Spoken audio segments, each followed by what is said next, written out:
और गीत बटे हमारे जाब सरिता बड़ा जी कर आवाज में। और बड़े भाई अजीत मुंडा जी अपने सागर है अपने मंच में चलाबू। मंच और स्वागत है अजीत मुंडा जी अपने मंच में आई जाओ। मंच में मंचासीन है अमरेकर आदरणीय समाज सेवी बड़ भाई विजय बख्शी जी उपस्थित है अमरेकर बजरंग गोप जी और समस्त अमरेकर मंचासीन अमरेकर समाज सेवी भाई मन संरक्षक दादा मन उपस्थित है। चलो एक और गीत बटे हमरे जाती सरिता पढ़ाई जी कर आवाज में। और एक गाना के बाद तैयार रहेंगे गंगा सागर जी। आप तैयार रहेंगे अपनी खूबसूरत आवाज के साथ। गंगा सागर जी तैयार रहेंगे एक गाना के बाद। स्थान ग्रहण करूं बड़ भाई अजीत मुंडा जी। हेलो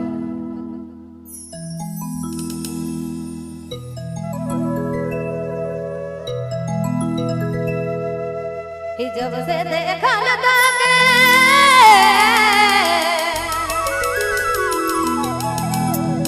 जब से देखा लगा के देखते रह गए पिया माना मन घरी घरी तो के जीवा खोजे।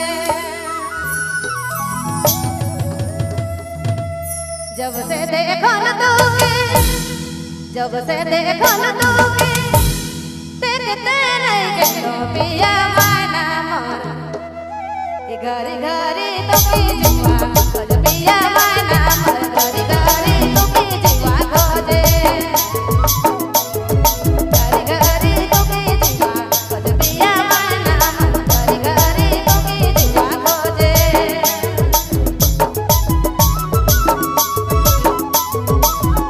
रावड़िया मारू सुवेलाई नागपुरी फोकस यूट्यूब चैनल की प्रस्तुति।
फोकस यूट्यूब चैनल की प्रस्तुति।